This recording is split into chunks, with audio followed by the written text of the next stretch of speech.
Welcome to The American Condition, a program produced by the Bottom 98, an organization dedicated to preserving policies that support the economic interest of the American working public.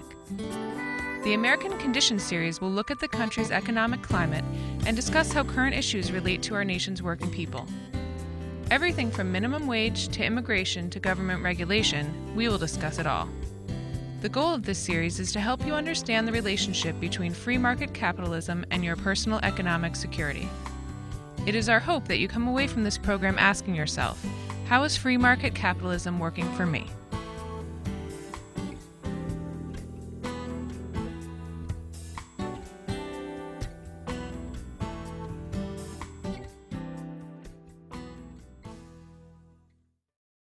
Good afternoon and welcome to the American Condition.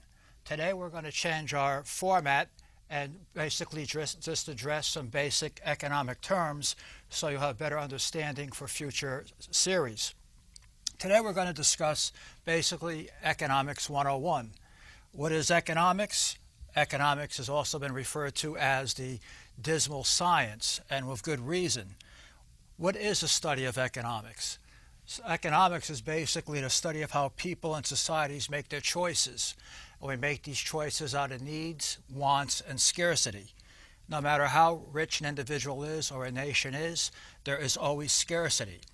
Countries such as the Saudi Arabia, which is a wealthy country that has resources of oil, has a shortage of water and technologies.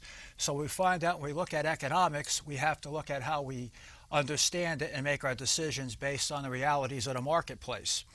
When we talk of economics, there's basically three different forms of economic systems: capitalism, communism, and socialism. Capitalism is defined as a system where the means of production are owned by the individual, whereas in communism, the means of production are owned by the state, and socialism is a blend of these two systems in a rather, this is actually a brief description. But we talk about the means of production, what we're really referring to is who owns the capital.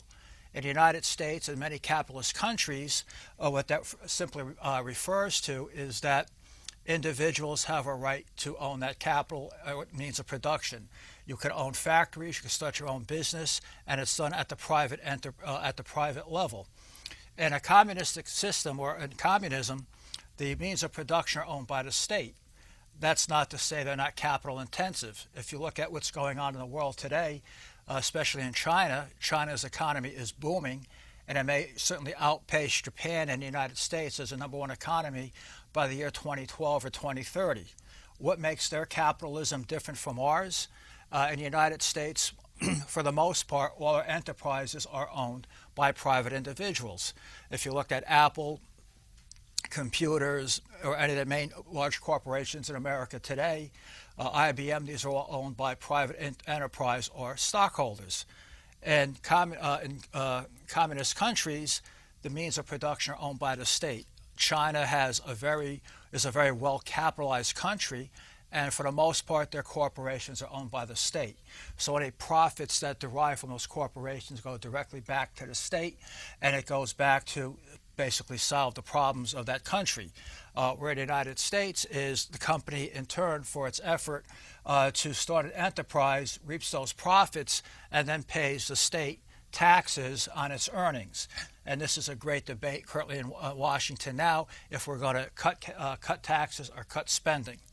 Okay, so when we look at the means of production, this is very vital to the system of economics. When we look at capitalism, capitalism has its genesis in Adam Smith, an 18th century philosopher who's been known to be the father of modern economics. Adam Smith put forth the theory that the invisible hand theory, whereas the market will correct itself if unregulated. And basically what happens is in a capitalist system in theory, if especially laissez-faire, which is hands-off, the market conditions will take itself to a level and rectify itself because everyone will work in their own self-interest. Self-interest being if you're an enterprise, you want to maximize your profits. If you're a worker, you want to make those, you want to get a job, and, try to earn as much money as you can and spend your money wisely. And Adam Smith always believed that people will make the best choices when making an economic decision. And we'll see how that's contested later on. All right, one of the problems of capitalism is the boom and bust cycle. As you see now, we're probably in the 6th or 7th year of a great recession, and this is what they would call the bust cycle of capitalism. Throughout the history of capitalism, we've always had boom and bust cycles. It's something that seems it's inherent in the system. We tend to go through years of rapid growth, and all of a sudden the bubble bursts, and then we have massive unemployment, and this is what we're finding out now. And so as a result of this, when we looked at economics, especially in capitalist terms, we were looking at ways to try to minimize this boom and bust cycle because of the impact it has on businesses, families, workers, and society in general. In the United States, there are many different schools of economics, but the two basic schools that I'd like to start addressing is macroeconomics and microeconomics. Microeconomics is basically the study of all the different components of the economy: housing, government spending, agriculture, factory workers, etc. And what will happen is at that point, if you left it unattended or unregulated, the thinking was that the invisible hand will always bring the market to its proper place and will self-regulate itself. We found over time that this isn't true. So at the end of World War II, a fellow by the name of Keyes, an economist, looked and saw what was happening and was concerned that the United States would fall into a major depression after World War II, now that there was no war effort to keep the factories open. Keyes came up with a philosophy of macroeconomics, what we refer to now as Keynesian economics. And what this basically does, it says the government plays a bigger role in trying to modulate the economy so we minimize these boom and bust cycles. How does that occur? Instead of letting the different components of the free market enterprise work independently of one another, the government takes a role in terms of regulating or monitoring free enterprise. It doesn't mean that they're taking possessionship of the means of production. In a case this would be done is in times of high unemployment, what the Keynesian model would state was maybe the government should create jobs to put people to work. It's also referred to as demand-side economics versus supply-side economics. Supply-side economics is the basic trickle-down effect or trickle-down theory, which has been pretty dominant in American society probably since the 80s. And this is where the big division occurs in American politics today, if in terms we should have a laissez-faire supply-side economy or a more regulated Keynesian type economy. Pros and cons of both sides, and what I'll do is try to briefly describe both sides in I hope to be a clear and concise manner. In the supply side model or laissez-faire model, it says no regulation, that the markets will regulate themselves in a purely natural state. If you look at what's been happening over the years, there seems to have been a concentration of wealth over the top 1 to 2% of the American population. Over the years, that 1 to 2% have seen a big rise in their earnings, their net value, while the bottom 98 probably saw a reduction in their actual living wages. And so we see a concentration of wealth. And pure trickle-down theory, the theory would state that if you give tax breaks to the very, very wealthy, they in turn will use those tax breaks to spend money, and then that money would trickle down into the economy. That doesn't seem to be working presently because over the last few years we've seen the top 1 or 2% where the net earnings have actually, some numbers say, has improved by 642%. Well, the average wage has been pretty well stagnant since '89, and they're also on a massive spending spree. If the truth trickle-down theory worked, we should not be in a recession today because all that money concentrated on the top with tax breaks and also all that spending should show that there'd be a great demand in the for the lower parts or the lower segments of the economy. It's certainly not the case. We still have high unemployment, and we still have a lot of people without health care, and the economy is not anywhere as near it was back in as it was maybe 10, 15 years ago. All economic indicators indicate that all economic indicators are failing us at this time. A regulated market, or we would say a Keynesian market, is how do you take these different components and put it together and regulate it? The Federal Reserve would be one example of a Keynesian policy, which has a money supply which is supposedly intended to modulate the economy and to prevent these boom and busts. I think we probably all agree at this time they've been very active, and we still don't see the recovery that we're actually looking for. So we start looking at this, we start looking at the Adam Smith model. Adam Smith was a firm believer that the invisible hand would take care of itself, don't have government regulation. And he also went on to say in his, and that was in his book, The Wealth of Nations, and in his book, The Theory of Moral Sentiments, he really went on to say that although people should work in their self-interest to better themselves, he also stated that if people were more generous in helping other people and less self-centered, society would be better off if there was less greed.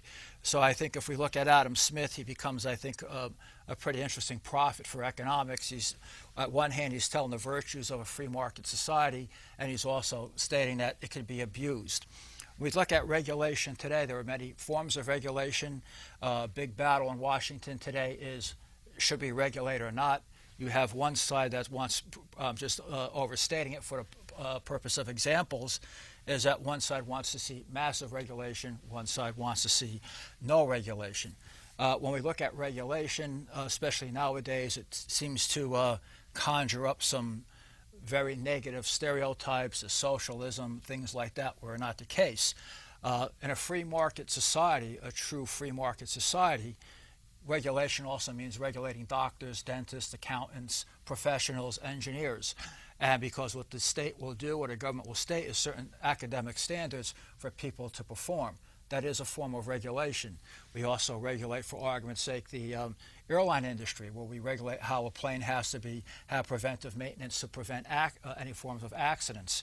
If you're a free market economist and believe in total laissez-faire and believe in a model of, say, a Mr. Friedman, his view of a free market system would be, don't regulate doctors, don't regulate the airlines. If the airlines just have a terrible track record and keep crashing into the ground and killing lots of people, eventually people would stop using that airline and they would cease to operate, and the invisible hand would push them out of the marketplace. That works well in theory, but I'm sure not too many people want to be on that jet that goes down, because we wanted a pure, unregulated economy. So we start looking at the economy as it exists today in America. We do have much going on in terms of just capitalism alone between these two major schools of economic thought. And if you see the debates that are going on in Washington today, Republicans versus Democrats, one is spending, one wants spending cuts, and one wants to see tax cuts. And you really can't cut taxes without having to cut spending. It's because it's going to cause, once again, an uneven distribution of money in terms of who's going to pick up the taxes. And usually in such cases, it's usually the middle class that picks up the brunt of the taxes on a gross level. All right, when we start, and we're going to move on also, when we start talking about making our economic choices, it's a study of how people in society make their choices. One of the big things that comes about in economics today is opportunity costs. Opportunity costs are the next best alternate when deciding and making your economic decision.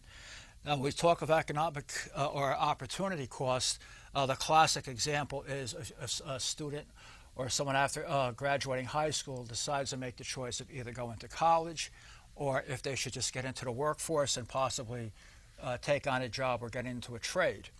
The opportunity cost is if you elect to go to college, you'll be paying an awful lot of money for 4 years. You'll probably have a lot of debt that has to be paid off in the anticipation that you'll be making more money in the future, and it will be an investment. The opportunity cost would be the 4 years you didn't have earning money, and also the fact that you wouldn't have any student loans to pay back. So currently, once again, we're in this crisis where a lot of Americans and children and their families paid to send the students to college with the hope of finding better jobs, only to find out after spending a large amount of money while they're strapped with student loans and no jobs. So right now we're seeing what happens when you have a boom and bust cycle. It doesn't just impact businesses on a very distant sort of nation. It really filters down, and it does trickle down to everyone else in society. So when we start looking at opportunity costs, it's very important when we make our decisions and hopefully make right decisions. When we talk of economics, economists, for the most part, used to like to believe that people make decisions that are in their best interest and are practical. And when people buy or make a purchase, they usually buy it on two levels. One is for financial reasons, and the other is for psychic value. If we were to buy a product, are we getting the best money or the best buy for it? Do I buy it then, or does it bring something special to me that may become not very financially practical in an economic sense, but also has some type of psychic value to it? I think a good example of that would be if you love music and your favorite performer was coming into town and they said the tickets were $1,000 a piece. And you would make that choice as when you decided to make your economic choice. You pay that $1,000 for that ticket to watch that show, or would you just buy the CD for $20 a DVD and watch it and save all that money? From a truly financial point of view, buying the CD or DVD would be the best financial alternate, but at the same time, the experience of going there will make people not make what you could probably say are rational decisions based on just financial logic, more on a psychic need. So we start looking at wants and needs. This is how our society is based and how people bring products into market. When we look into the marketplace, there's so we're going to make reference to the demand side, as we mentioned, was the Keynesian or more regulated model, and the supply side theory of economics. And how this basically works, the demand side economy basically would say that as long as the more you lower the price, the more people will buy your product. It brings more buyers into the marketplace.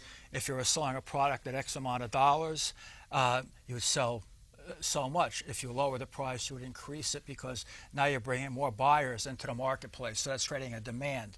To use it in today's economy, we don't have jobs in America. They're very scarce. So there's no demand. So how do we create jobs in America? One school of thought is if the government started releasing funds and had public works problems and started pumping money into infrastructure, it would create jobs.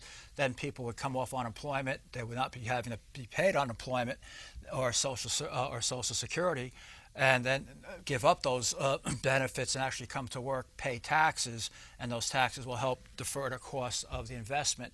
And by them working, it creates demand, and they will start buying more products.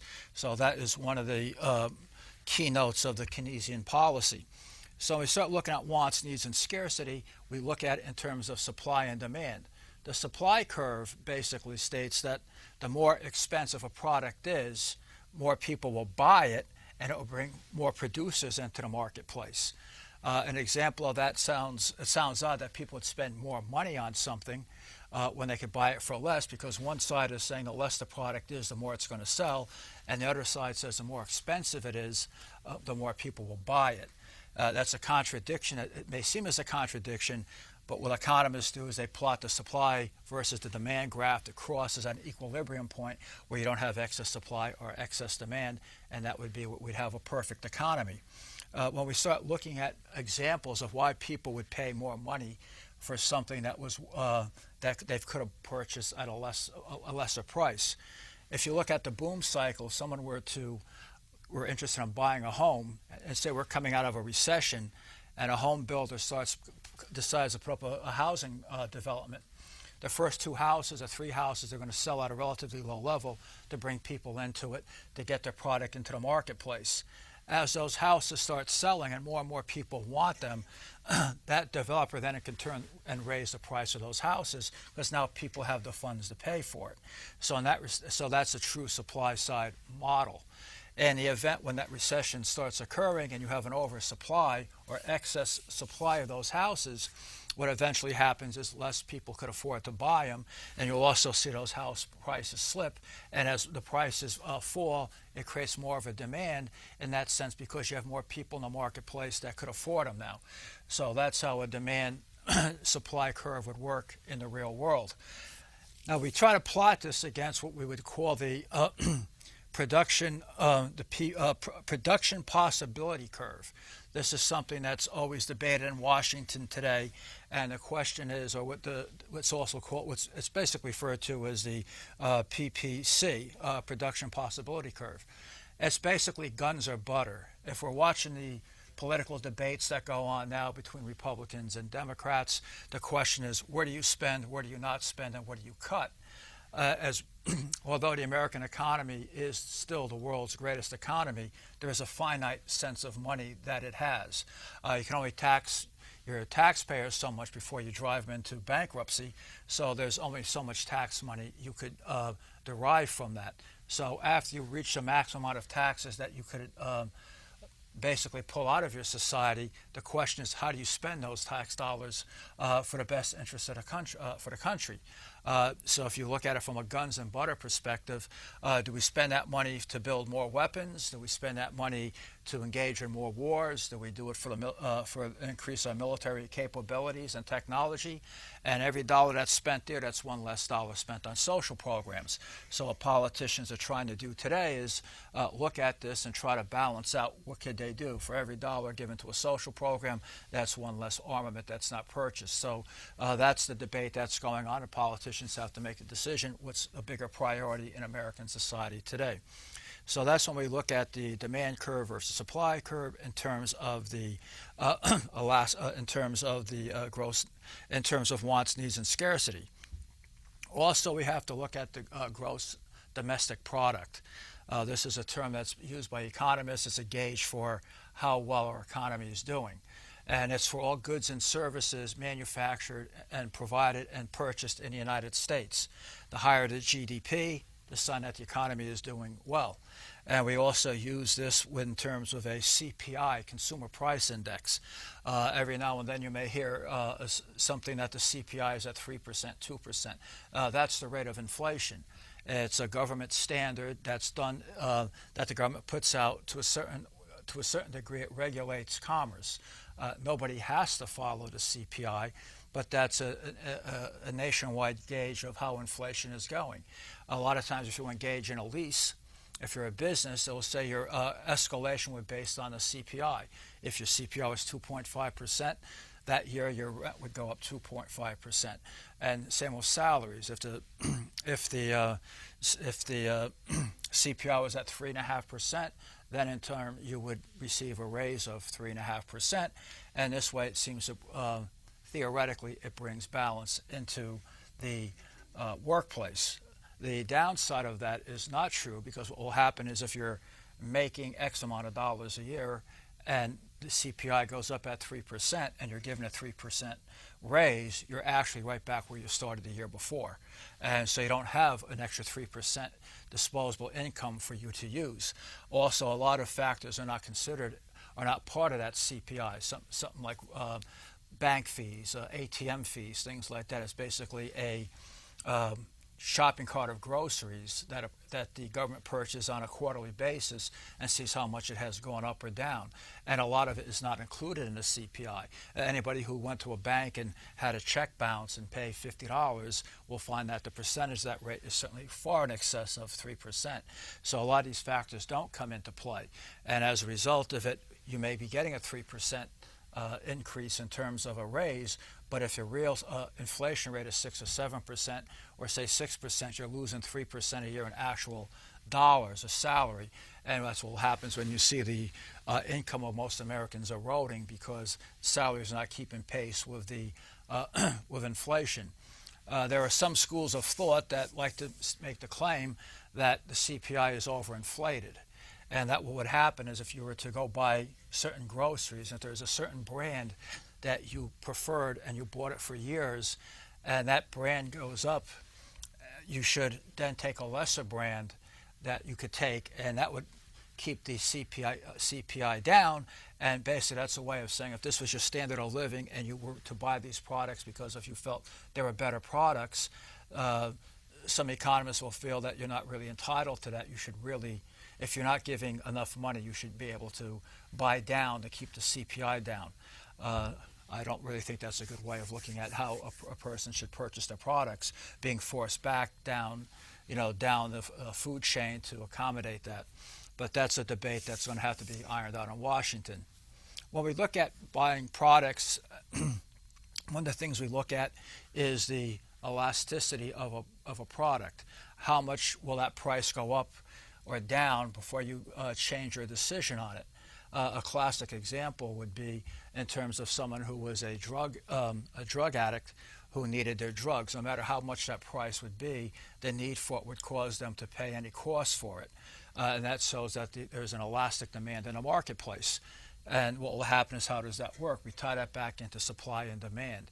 If we were to buy something, if you wanted to, a good example would be if you were out of work for quite some time and you couldn't afford a couple of suits and you were to go on an interview and you needed to buy more clothes, you would wait for those the demand. If the prices came down, it would create a need or create a situation where now you could afford that product because the prices are dropping, which will bring more people into the marketplace.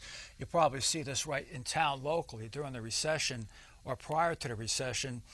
You could probably go into any restaurant and you paid a rather market share fare, a market price for whatever dinner you purchased, whatever meal you purchased. When the recession hit, and it hit pretty hard, you would see how restaurants were offering 2-for-1 nights, special breakfasts, things like that at a much lower rate. Why were they doing that? They knew less and less people were going to be able to afford it, and in order to keep their doors open and keep their businesses going, they had to lower the price to increase the demand. So that's when you see how actual market, the marketplace works in reality. In closing, I went over a lot of different terms here, and they're terms I think we should be well versed with, especially in this economy. To put it in really simple standards, I like to just use what we call a bucket of bucks theory, and that pretty much puts economics in a sense that everybody could relate to. The bucket of bucks theory is very basic and a very simple way of understanding economics. Just picture yourself, the first of the year comes, your boss tells you you're going to make $100,000 next year, and they put $100,000 in that bucket and they give it to you, and they tell you your goal is to take this bucket of bucks and make it until December 31st. And you say, fine, I have all this money. And as you walk out the door, the state comes in and says, this is our tax money, and they take that out, and the federal government comes in and says, well, here, we're going to take this out because this is your federal tax money. And okay, now I have to get home. Am I going to buy a car? Am I going to use mass transit? What are your options going to be? And you keep taking this money out, and you start making those choices about wants, needs, and scarcity. Your goal is to get to the end of the year to make sure there's enough money for you to survive, so you want to watch your spending rather carefully. Now there's mechanisms in the marketplace that help protect that. If you were wanted to say, I don't want to spend that much on tax money, maybe I'll put it in a tax-deferred 401k plan and pay it at a later date. And so I could pay less taxes at the end of the year. That's one way of doing it. And in terms of making your choices, you want to buy a car, lease a car, buy a new car, or buy a used car. Once again, it depends on how much money you have in that bucket of bucks. And sadly enough, when you get to the end of the year, no matter how good of a planner you are, you kind of have the hope that at the end of the year you're going to be able to put 10% of your salary away, have a few dollars in there for entertainment money, and sure enough, lo and behold, by December 31st, you look at the bucket and it's empty. And at the bottom there's a big IOU. Presently, there's some statistics say that for every dollar we earn, we spend 36 cents, or $1.36. So at the end of the year, that's why a lot of people get caught up with debt, credit card debt, not because they're bad spenders, they don't know how to manage money. It's because they just can't stretch that bucket of bucks any further. So that's basically Economics 101 in a rather concise and simplistic matter. So I hope this helps, and this will be the end of this portion of the show. And on future shows, I hope this provides a good groundwork for future shows as well. Okay? Thank you for watching.